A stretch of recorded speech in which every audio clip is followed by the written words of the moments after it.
Hello बच्चों, मेरा नाम वीरेश कुमार है और जो आज का हमारा टॉपिक है वो है संविधान का भाग 1 और अनुच्छेद 1 से 4 तक। ठीक है, वो हम आज पढ़ेंगे। चलो शुरू करते हैं। जो संविधान का भाग 1 है, संविधान का भाग 1 जो है उसमें क्या है, ये बताता है हमें संघ एवं उसके राज्य क्षेत्र के बारे में। किसके बारे में? संघ एवं उसके राज्य क्षेत्र के बारे में। और ये कहाँ से कहाँ तक है? ये है आपका अनुच्छेद 1 से 4 तक। ठीक है, थोड़ा आज हम क्लास जल्दी करेंगे, सोचेंगे कि 15 मिनट में ही हो जाए, ज़्यादा डीप नहीं जाएंगे हम। ठीक है, ज़्यादा क्लास बड़ी हो जाती है फिर दिक्कत हो जाती है। ठीक है ना, तो हम शुरू करते हैं आज इसे अनुच्छेद 1 से। जो हमारा अनुच्छेद 1 है वो क्या कहता है? वो कहता है कि इंडिया अर्थात भारत राज्यों का संघ होगा। क्या होगा? संघ होगा, राज्यों का संघ। और मैं यहाँ पे एक शब्द और ऐड कर देता हूँ, ब्रैकेट में लिख दूंगा यूनियन। ठीक है, अब हम अनुच्छेद 1 को समझेंगे कि हमारे अनुच्छेद 1 में क्या क्या है। ठीक है, जो इंडिया अर्थात भारत यहाँ पे लिखा हुआ है, हम पहले इसे समझेंगे। इंडिया अर्थात भारत का मतलब ये है कि इससे हमारे देश के नाम का पता चलता है। हमारे देश का नाम क्या है ये बताता है हमें। दूसरी चीज, तो फिर दो नाम क्यों रखे गए, एक इंडिया और एक भारत? एक ही क्यों नहीं रखा गया? तो इसके पीछे लॉजिक ये था कि जब हमारे देश का संविधान बन रहा तो नाम को लेकर चर्चा हुई और काफी डिबेट हुई। इसमें 7-8 नाम सुझाए गए, जैसे आर्यव्रत, इंडिया और हिंदुस्तान, भारत। तो जो सहमति बनी संविधान सभा में, संविधान बनते समय जो सहमति सहमति बनी संविधान बनाते समय संविधान सभा की, वो इंडिया और भारत को लेकर बनी।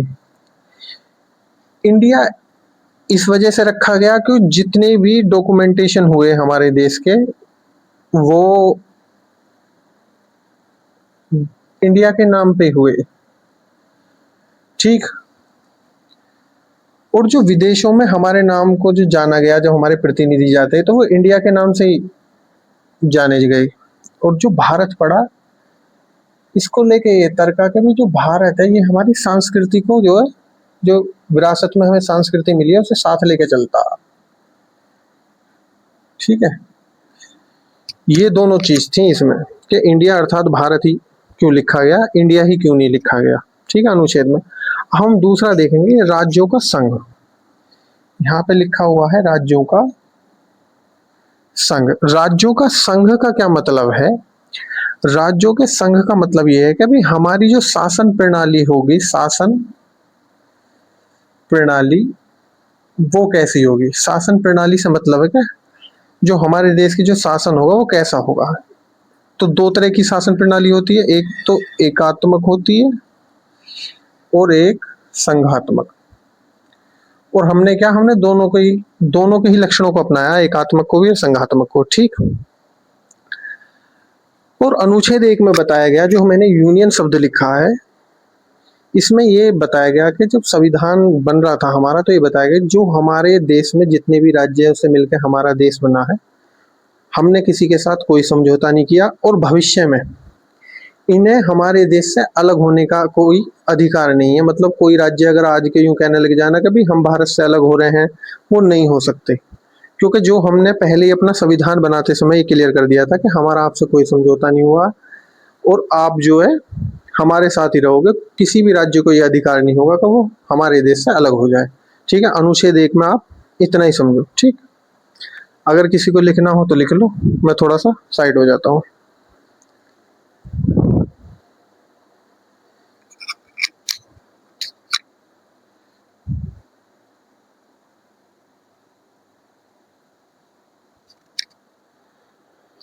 ठीक है, लिख लिया होगा आपने, मैं इसे रफ कर देता हूँ।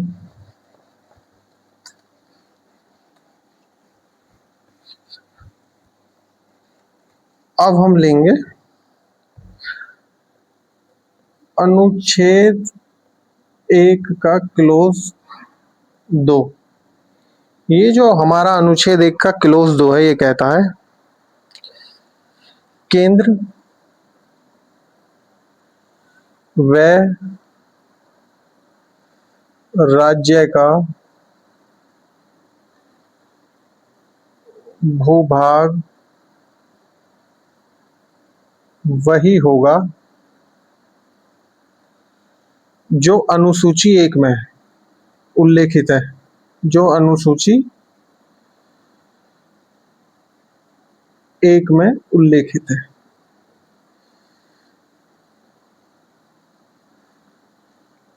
तो इसका क्या मतलब है, मैं बता देता हूँ मोटा मोटा, कि अगर किसी आदमी को ये जानना हो कि भाई हमारे राज्य की सीमा क्या है और हमारे राज्य में कहाँ तक फैला हुआ है, तो वो अनुसूची 1 में जाए और देख ले। ठीक है, इसमें सभी 8 यूटी के बारे में और 28 स्टेटों के बारे में आपको जानकारी मिल जाएगी। ठीक है, अनुसूची 1 के 2 में लिखा हुआ है केंद्र व राज्यों का भूभाग वही होगा जो अनुसूची 1 में उल्लेखित है। अगर आपको जानना हो कि हमारे राज्य की सीमा कहाँ तक फैली हुई है, तो आप भारत सरकार की साइट पे जाएंगे और वहां देखेंगे अनुसूची 1 में जाके कि भाई आपके जो राज्य है उसकी सीमा कहाँ तक है। ठीक है, अनुच्छेद 1 के 2 क्लॉज में। ठीक, अगर किसी को करना हो तो मैं साइड हो जाऊंगा, जल्दी जल्दी करेंगे और 15 मिनट की क्लास में कर लेंगे। ठीक,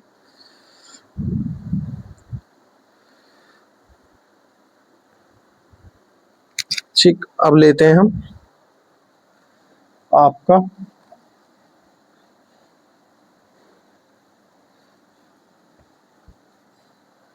अनुच्छेद 1 का क्लोज 3। ये कहता है जो भारत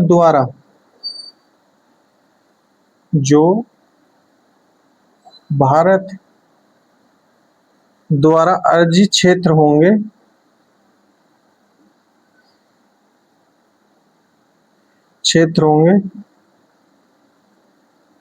वो यूनियन का भाग होंगे या हिस्सा होंगे। अब इसका क्या मतलब है, जब संविधान बन रहा था तो संविधान बनाने वालों को पता था कि भाई हमारे देश में आने वाले टाइम समय में जो है क्या होगा, कि कुछ जो राज्य होंगे वो हमारे देश में आएंगे, सम्मिलित होंगे, मिलेंगे हमसे ही। तो उन्होंने ये प्रावधान कर दिया था कि भाई जो भी भविष्य में राज्य या जो भी मतलब हमारे देश में आएंगे, कोई भी राज्य जो सम्मिलित होंगे वो भारत के यूनियन का हिस्सा होंगे। ठीक है, इसका एग्जाम्पल है पांडुचेरी। पांडुचेरी क्यों है एग्जाम्पल, क्योंकि इसमें फ्रांस का अधिकार था और इसे आज़ादी दिलवाने के लिए जो है ना काफ़ी टाइम लग गया। भारत देश आज़ाद होने के बाद में भी इसकी भारत सरकार ने मांग करी फ्रांसीसियों से कि भाई अब इसे आज़ाद कर दो। तो 16 अगस्त 1962 को ये भारत में मतलब सम्मिलित हो गया था। ठीक है, ये है अनुच्छेद 1 का 3 क्लोज 3। आप इसे लिख लो, मैं थोड़ा साइड हो जाता हूँ।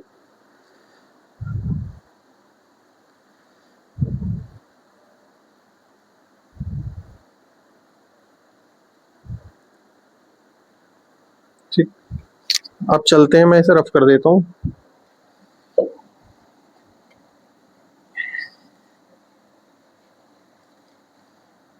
अब इसमें क्या है, जो आपका अनुच्छेद 1 का क्लोज 4 है, ये जो है बताता है भारत के अर्जित क्षेत्र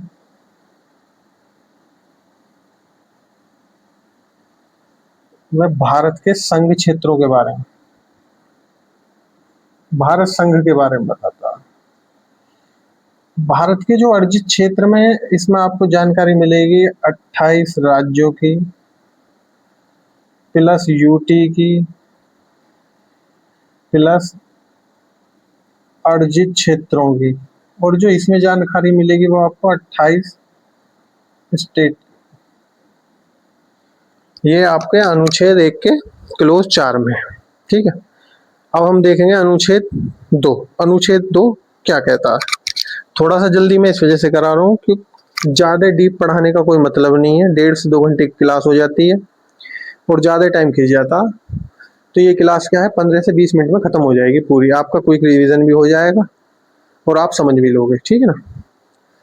अब जो अनुच्छेद 2 है वो क्या कहता है, अनुच्छेद 2 क्या कहता है।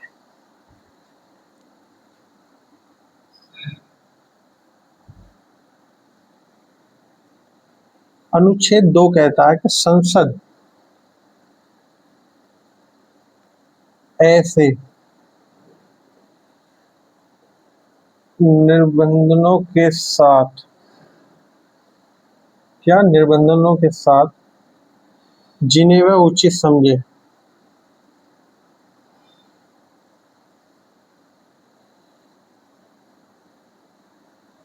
उचित समझे नए राज्यों का प्रवेश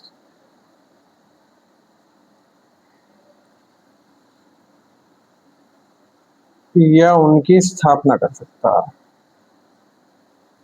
क्या कर सकता है, स्थापना कर सकता। किसको दिया है, नए राज्यों का प्रवेश या उनकी स्थापना करने का अधिकार संसद को। ठीक है, किसे दिया गया, संसद को। अब हम समझेंगे इसका क्या मतलब है। अनुच्छेद 2 क्या कहता है। अनुच्छेद 2 कहता है कि भाई अगर कोई पड़ोसी देश है या अन्य देश है, पड़ोसी देश है और अन्य देश है जो अभी भारत का हिस्सा नहीं है, जो अभी भारत का भाग नहीं है, अगर भारत चाहे तो उन्हें अनुच्छेद 2 के तहत भारत में सम्मिलित कर सकता है या मिला सकता है, मतलब भारत में मिला सकता है। सीधी भाषा में आप इसे ये समझ लो कि भाई अनुच्छेद 2 कहता है कि कोई अगर पड़ोसी देश है या अन्य देश है, उसका कोई ऐसा भाग है जो भारत में मतलब मिल सकता है, तो भारत उसे अनुच्छेद 2 के तहत अपने देश में मतलब मिला सकता है। ठीक है, ऐसा अनुच्छेद 2 के तहत भारत कर सकता है। अगर आपने लिखना चाहो तो लिख सकते हो, मैं थोड़ा साइड हो जाऊंगा।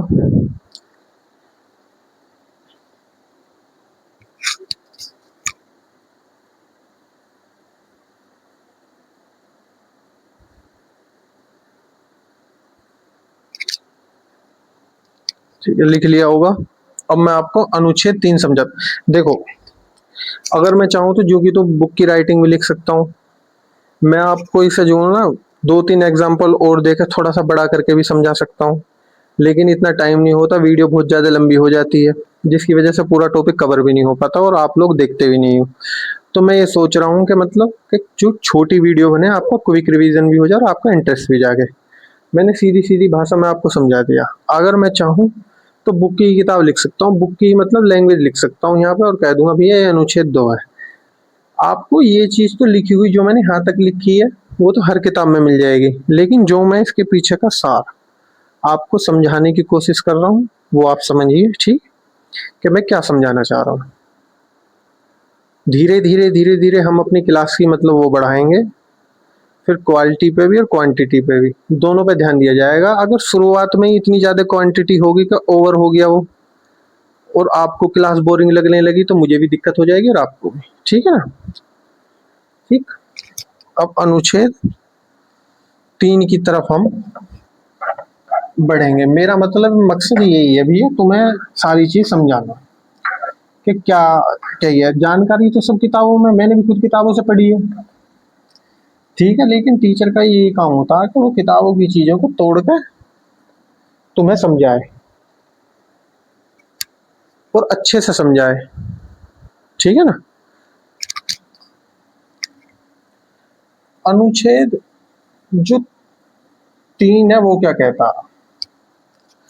अनुच्छेद 3 कहता है कि भैया संसद को यह अधिकार है, अगर संसद चाहे तो किसी राज्य को तोड़कर एक राज्य को 2 राज्य भी बना सकती है और 2 राज्य से किसी एक राज्य को बना सकती है। ठीक है, क्या अधिकार है संसद को, सुन लो। अनुच्छेद 3 के तहत जो संसद को अधिकार दिए गए, ये संसद को अधिकार दे दिया अनुच्छेद 3 ने कि संसद जो है दो राज्यों को तोड़कर एक राज्य भी बना सकती है। क्या कर सकती है? एक राज्य भी बना सकती है। कहते हैं ना कि भाई संसद विधि द्वारा नाम क्षेत्र सीमा में परिवर्तन कर देती है, तो वो यही काम है। मान के चलो कि ये राज्य, अब अपना ही एग्जांपल ले लो, हमारा यूपी है, यूपी को तोड़कर उत्तराखंड बना दिया। यहाँ पे ये एग्जांपल बिल्कुल फिट हो गया। अगर संसद चाहे तो यूपी में किसी और राज्य का क्षेत्र भी सम्मिलित कर सकती है। तो इसकी अब जो यूपी की सीमा, अगर किसी और राज्य क्षेत्र, किसी और राज्य का क्षेत्र भी सम्मिलित कर लिया इसमें, तो यूपी की सीमा बदल जाएगी। ठीक है ना?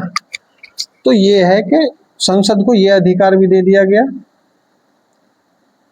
कि क्षेत्र सीमा में भी क्या कर सकती है अनुच्छेद 3 के तहत संसद, क्षेत्र में सीमा में भी परिवर्तन कर सकती है संसद। और अनुच्छेद 3 के तहत क्या क्या कह दी गई कि भाई अनुच्छेद 3 के तहत संसद राज्य के नाम में भी परिवर्तन क्या कर सकती है, राज्य के नाम में भी परिवर्तन कर सकती है। ये संसद को अधिकार दे दिया अनुच्छेद 3 ने। इसकी सीमा को बढ़ा भी सकती है, किसी राज्य की सीमा को घटा भी सकती है।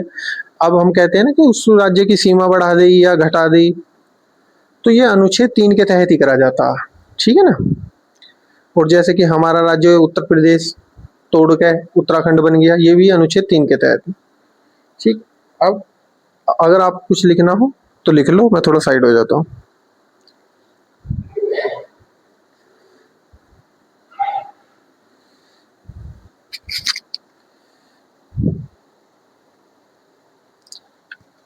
अब जो है हम चलते हैं अनुच्छेद 4 की तरफ।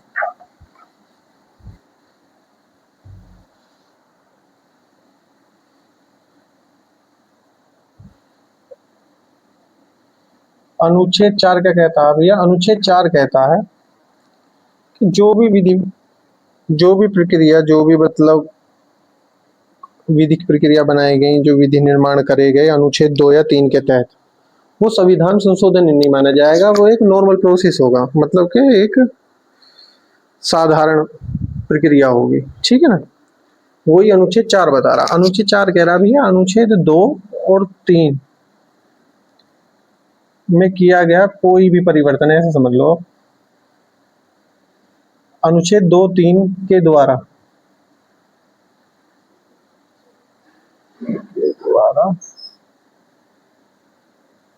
किया गया परिवर्तन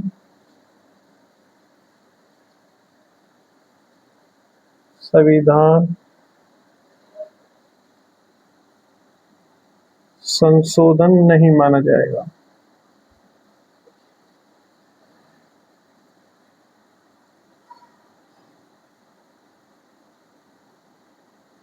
यानी कि अनुच्छेद 368 के तहत नहीं है। ये क्या है? एक साधारण प्रक्रिया। 2 और 3 के तहत है साधारण, क्या है ये? साधारण प्रक्रिया।